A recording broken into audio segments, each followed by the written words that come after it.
Hi, Rich Kids. It's Miss Lisa. The whole month of March, we'll be talking about forgiveness, deciding that someone who's wronged you doesn't have to pay. Did you know that no matter how much we mess up, God will always forgive us? That's right. Jesus even chose to forgive those who were doing wrong to him. Because God forgives us, we should work hard to forgive others. We can decide that someone who has wronged us doesn't have to pay. With God's help, we don't have to be angry, while giving the other person an opportunity to rewrite the story. Okay, Rich Kids, it's time for you to hear an awesome story. See you next time.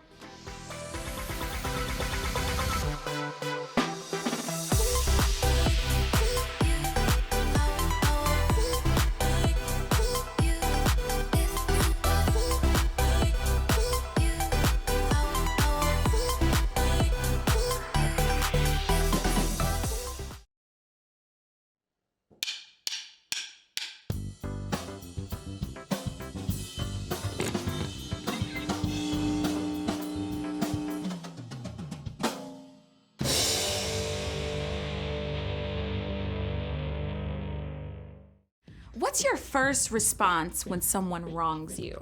Do you shout out whatever pops in your head? Hey, look where you're going! Or maybe you keep your mouth shut and just give them a glare that could wilt daisies.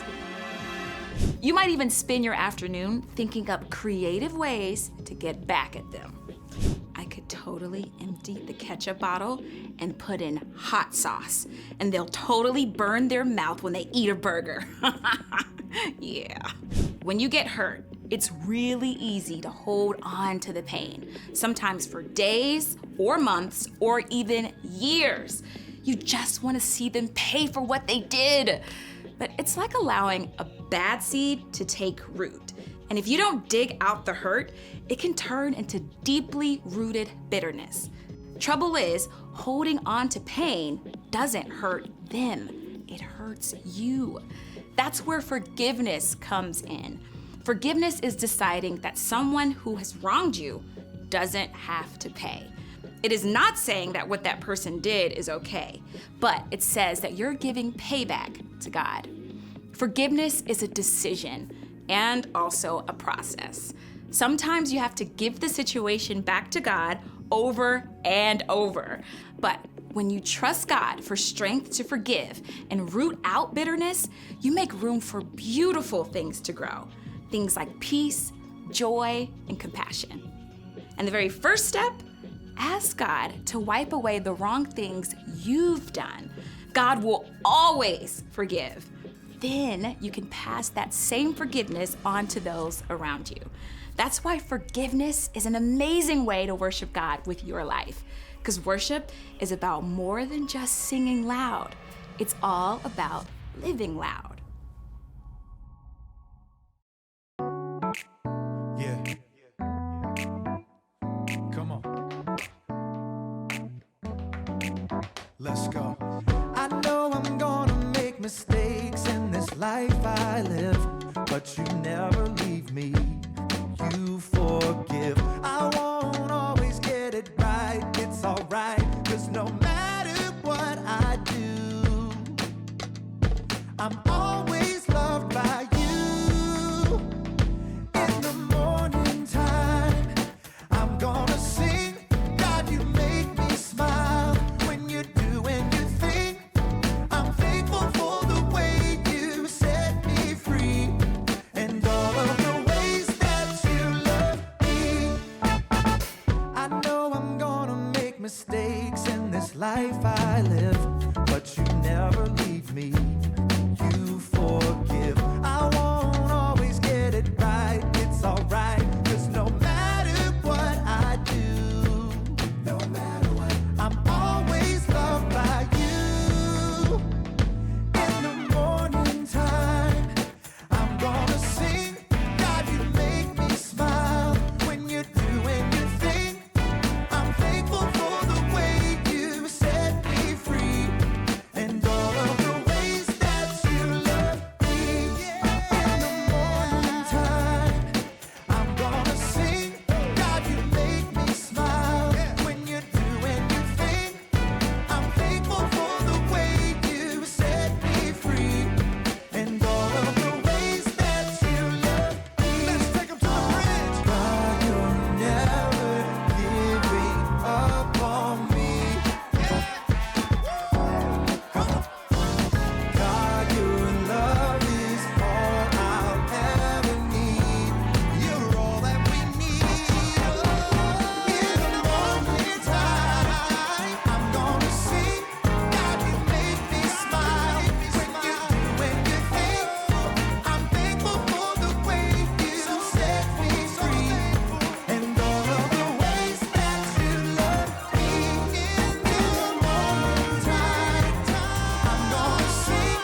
Welcome to Story Lab.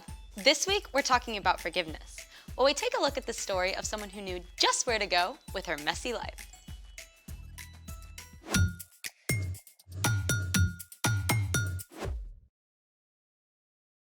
Hey, I'm Skylar. And I'm Sebastian. We're talking about forgiveness, which is deciding that someone who has wronged you doesn't have to pay. Speaking of forgiveness, Yes, you know how we're all works in progress? of course. And you remember that beaker full of delectable M&Ms that you left on the counter yesterday? Oh, right, thanks for reminding me. I totally want a snack right now. Yeah, about that. Wait, that's the beaker that the M&Ms were in? This is the beaker. Where are the M&Ms? You did not eat an entire beaker full of M&Ms! I was only gonna munch on a handful, but they kept calling to me.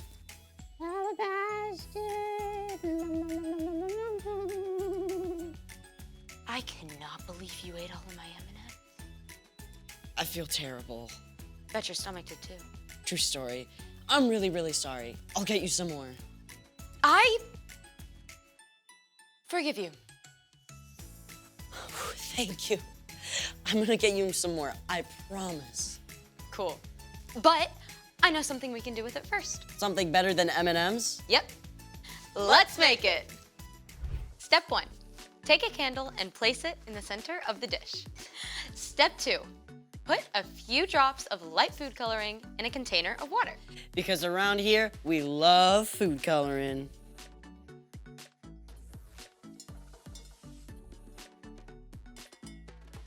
Then, pour the water in a shallow glass dish until it just covers the bottom.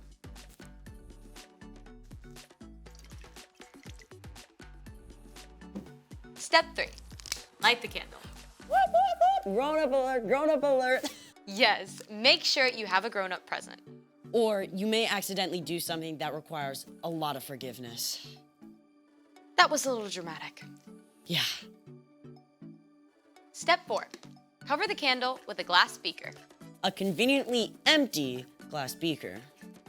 Then the final step is you're going to put a few drops of dark food coloring around the rim.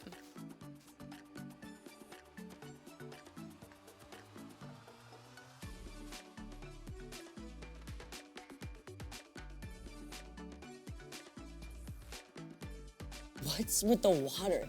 It's all getting sucked up into the beaker. Pretty cool, huh?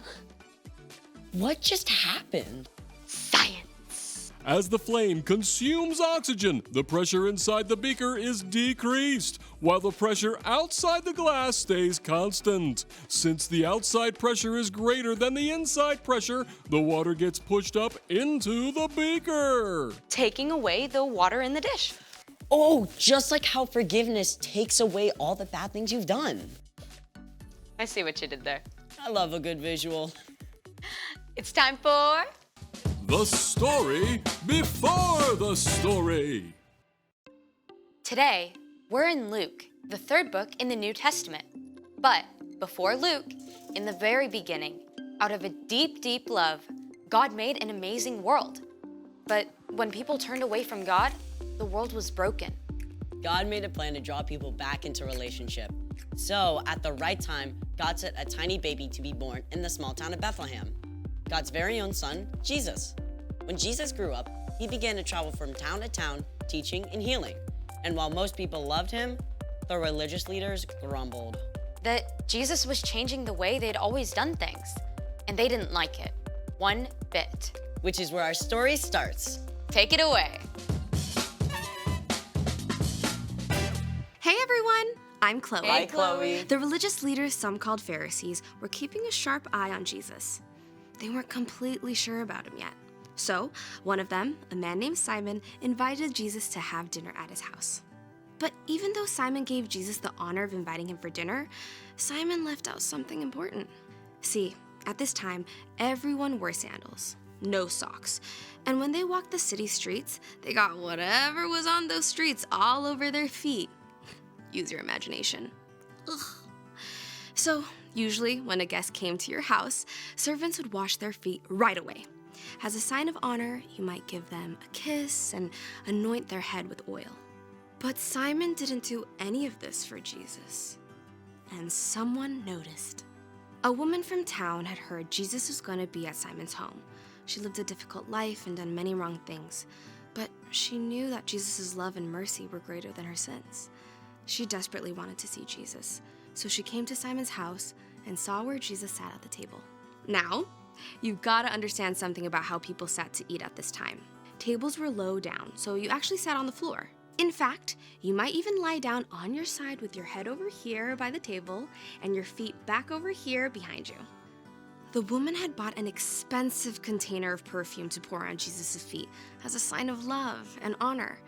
She must have thought it was terrible that no one had offered to wash his feet and wanted to do it herself. But she didn't have water or a towel. So this woman actually used her own tears to wash Jesus' feet and wipe them with her hair.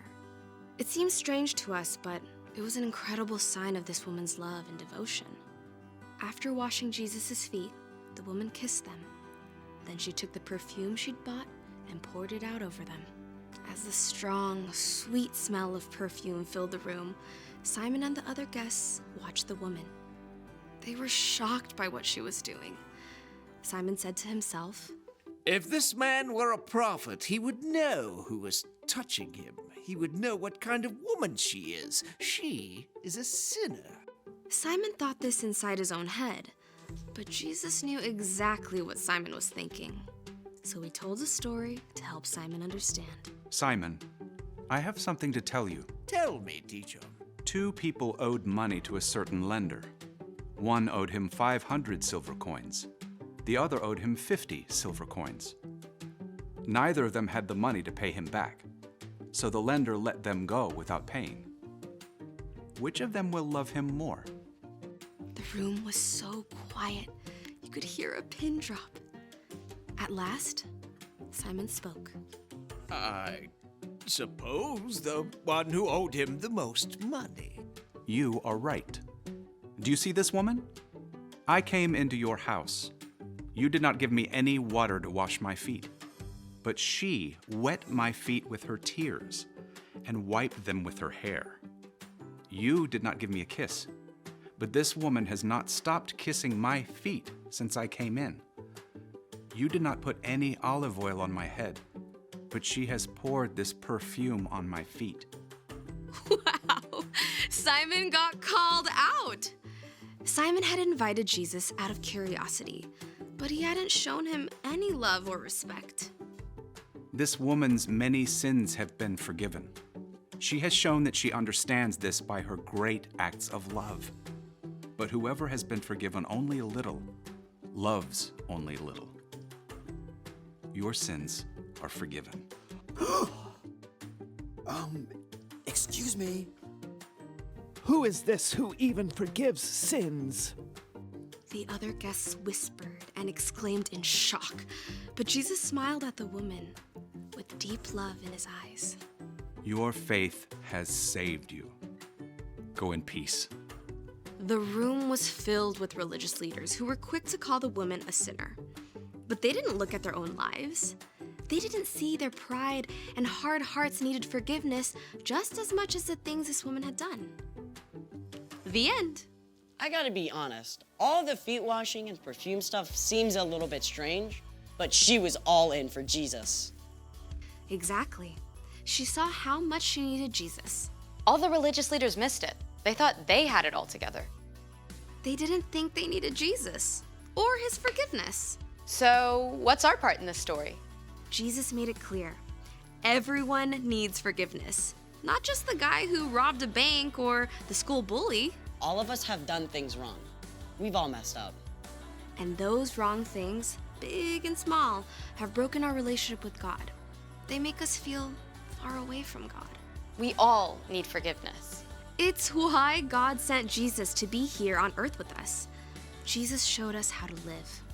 He's the only one who never sinned, and then Jesus laid down his life for us. When Jesus rose to life again, sin and death were defeated. When you choose to follow Jesus and ask God for forgiveness, God wipes away the wrong things that you've done. God looks at Jesus' perfect life instead of your sins and says that you don't have to pay for those sins anymore. That's the most amazing thing ever. So don't miss this. You've done wrong things. You need to be forgiven. But because of Jesus, God is ready and willing to forgive you and wipe away the wrong things you've done right this second. That's amazing. Enjoy! See you next time! Bye, Chloe. So here's the thing. Everyone needs forgiveness. Just like you forgave me for the M&Ms. Wow, thank you. Can I have a few? A few.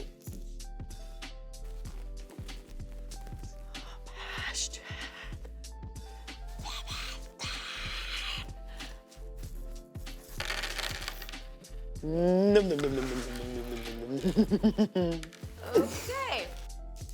Thanks for joining us in the Story Lab. See you next time.